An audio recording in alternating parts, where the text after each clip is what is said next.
قرآن کریم جو ساری انسانیت کی ہدایت کا سامان ہے، یہ روشنی ہے، یہ نور ہے۔ قرآن میں ایک سورہ ہے جس کا نام سورہ النور رکھا گیا ہے۔ قرآن میں لفظ النور 45 مرتبہ آیا ہے، 45 مرتبہ استعمال ہوا ہے۔ اللہ تعالیٰ نے فرمایا سورہ الانعام آیت نمبر 142، أَوَمَنْ كَانَ مَيْتًا فَأَحْيَيْنَاهُ وَجَعَلْنَا لَهُ نُورًا يَمْشِي بِهِ فِي النَّاسِ كَمَنْ مَثَلُهُ فِي الظُّلُمَاتِ لَيْسَ بِخَارِجٍ مِّنْهَا كَذَلِكَ زُيِّنَ لِلْكَافِرِينَ مَا كَانُوا يَعْمَلُونَ۔ ایسا آدمی جو پہلے مردہ تھا، پھر ہم نے اس کو زندہ کر دیا اور ہم نے اس کو ایک ایسا نور دیا کہ اس کو لیے ہوئے آدمیوں میں چلتا پھرتا ہے۔ کیا ایسے انسان کی طرح ہو سکتا ہے جو تاریکیوں سے نکل ہی نہیں پاتا؟ اسی طرح کافروں کو ان کے اعمال خوشنما معلوم ہوا کرتے ہیں۔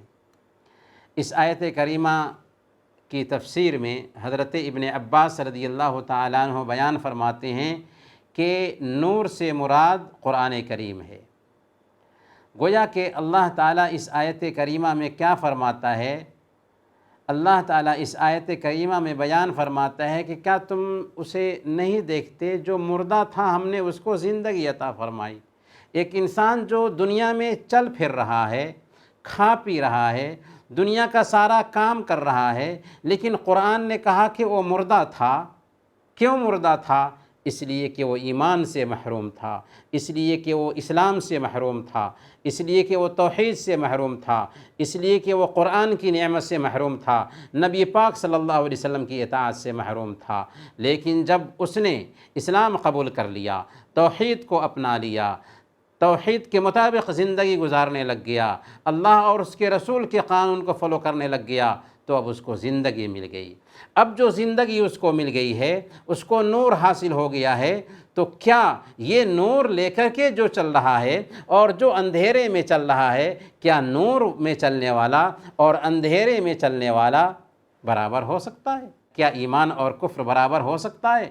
گویا کہ اللہ تعالیٰ نے اس قرآن کو جسے لے کر کے ایک انسان چلتا ہے، جس سے ایک انسان روشنی پاتا ہے، دراصل نور سے تعبیر کیا۔ اور اللہ تعالیٰ نے سورہ الحدید آیت نمبر 28 میں بیان فرمایا وَيَجْعَلْ لَكُمْ نُورًا تَمْشُونَ بِهِ، کہ اللہ تعالیٰ تمہیں نور دے گا جس کی روشنی میں تم چلو گے۔ میرے بھائیوں، اس نور سے مراد بھی دراصل ابن عباس رضی اللہ تعالیٰ عنہ فرماتے ہیں کہ قرآن ہے۔ گویا کہ اللہ تعالیٰ نے اس قرآن کو، جس کو ہم نے اپنی طاقوں پہ سجا رکھا ہے اور ہمیں توفیق نہیں ہوتی اسے پڑھیں، اور ہم اندھیرے میں زندگی گزار رہے ہوتے ہیں، اس نور کو اٹھا کر کے اپنے گھر میں اجالا نہیں لاتے، اپنے گھر کی روشنی نہیں بڑھاتے، حالانکہ قرآن روشنی ہے۔ اللہ تعالیٰ نے بیان فرمایا کہ وَيَجْعَلْ لَكُمْ نُورًا تَمْشُونَ بِهِ، کہ اللہ تعالیٰ تمہیں نور دے گا قرآن کے ذریعہ جس کی روشنی میں تم چلو گے۔ اللہ تعالیٰ سورہ ابراہیم آیت نمبر 1 میں بیان فرماتا ہے الف لام را کتاب انزلناہ الیک لتخرج الناس من الظلمات الی النور۔ الف لام را، یہ عالیشان کتاب ہے، ایسی کتاب ہے کہ جو ہم نے آپ کی طرف اتاری ہے تاکہ آپ لوگوں کو اندھیروں سے اجالے کی طرف لے جائیں۔ سورہ النساء آیت نمبر 174 میں اللہ فرماتا ہے یا ایھا الناس قد جاءکم برہان من ربکم وانزلنا الیکم نورا مبینا۔ اے لوگو، تمہارے پاس تمہارے رب کی طرف سے ایک سند اور دلیل آ پہنچی ہے، اور ہم نے تمہاری طرف واضح اور صاف نور اتار دیا ہے۔ نورم مبینہ سے کیا مراد ہے؟ نورم مبینہ سے مراد دراصل یہ کتاب ہدایت ہے، یہ قرآن کریم ہے جو انسانوں کے لیے کھلا نور ہے، کھلی روشنی ہے۔ اللہ تعالیٰ سورہ المائدہ آیت نمبر 15 میں بیان فرماتا ہے قد جاءکم من اللہ نور وکتاب مبین، کہ تمہارے پاس اللہ کی طرف سے نور اور واضح کتاب آ چکی ہے۔ نور سے کیا مراد ہے؟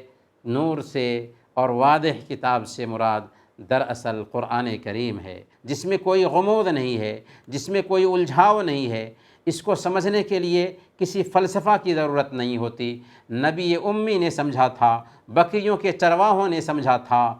جس کی بصیرت چھین لی گئی ہو وہ نہیں سمجھ سکتے، وہ اس روشنی سے فائدہ نہیں اٹھا سکتے، لیکن جن کے پاس بصیرت ہو، جن کے پاس نور ہو، وہ اس روشنی سے فائدہ اٹھا ہی سکتے ہیں، کیونکہ اس کو سمجھنا آسان ہے، اس کو پڑھنا آسان ہے، اسے یاد کرنا آسان ہے، اور اس کے قانون کے مطابق زندگی گزارنا آسان ہے۔ اللہ نے فرمایا سورہ النور آیت نمبر 40 میں، وَمَن لَّمْ يَجْعَلِ اللَّهُ لَهُ نُورًا فَمَا لَهُ مِن نور۔ اللہ تعالیٰ جسے نور نہ دے اس کے پاس کوئی نور نہیں ہو سکتا، اس کے پاس کوئی روشنی نہیں ہوتی۔ گویا کہ قرآن کریم سراسر نور ہے، قرآن کریم سراسر روشنی ہے۔ قرآن نے جو عقائد بیان کی اس میں روشنی ہے، اس نے جو احکام فرض کیے ہیں اس میں روشنی ہے، بلکہ اس سے پہلے انسانیت تاریکیوں میں بھٹک رہی تھی۔ انسانی زندگی کے جو ضروری سوالات ہوتے ہیں کہ انسان کیوں پیدا ہوا، اس کا انجام کیا ہونے والا ہے، ان سارے سوالات کا قرآن تشفی بخش جواب دیتا ہے۔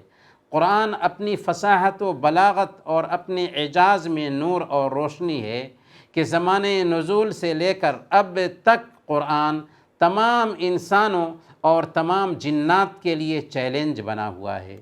جس نے قرآن کی تلاوت کی اور اس کی تعلیمات کو اپنی زندگی میں برتا، قیامت کے دن بھی یہ قرآن اس کے لیے نور ہوگا۔ چنانچہ مسند احمد کی روایت ہے، سنن ابی داؤد میں بھی یہ روایت آئی ہے، حضرت معاذ بن انس الجہنی رضی اللہ تعالیٰ عنہ بیان کرتے ہیں کہ اللہ کے نبی صلی اللہ علیہ وسلم نے ارشاد فرمایا، من قرأ القرآن وعمل بما فیہ البس والداہ تاجا یوم القیامہ۔ جس نے قرآن کریم کو پڑھا، اس کی تلاوت کی اور اس کے مطابق عمل کیا تو قیامت کے دن اس کے والدین کو ایک تاج پہنایا جائے گا۔ کیسا تاج ہوگا؟ ضوءہ احسن من ضوء الشمس۔ اس کی روشنی تمہارے دنیا کے گھروں میں چمکنے والے سورج کی روشنی سے زیادہ اچھی ہوگی۔ اس کی روشنی تمہارے گھروں میں چمکنے والے سورج کی روشنی سے زیادہ اچھی ہوگی۔ تو گویا کہ جس نے قرآن کریم کی تلاوت کی، قرآن کریم کو یاد کیا، قرآن کریم کو حفظ کیا، اس کو ہی نہیں بلکہ اس کے والدین کو اعزاز ملنے والا ہے۔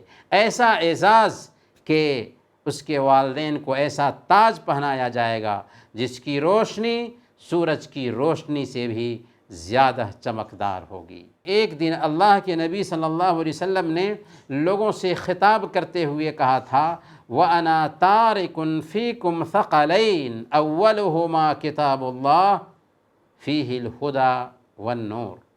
میں تمہارے بیچ دو چیزیں چھوڑے جا رہا ہوں، ان میں سے پہلی چیز اللہ کی کتاب ہے۔ اس کتاب کی خوبی کیا ہے؟ فِيهِ الْهُدَى وَالنُّورُ۔ اس کتاب میں ہدایت ہے اور روشنی ہے۔ جی ہاں، قرآن میں روشنی ہے۔ قرآن کی تعلیمات روشنی پر مبنی ہیں۔ قرآن کو پڑھنے سے ہمیں روشنی ملتی ہے، اور کل قیامت کے دن یہی قرآن روشنی بن کر ہمارے لیے آئے گا۔ اس لیے قرآن سے چمٹ جائیے، کیونکہ اس میں روشنی ہے۔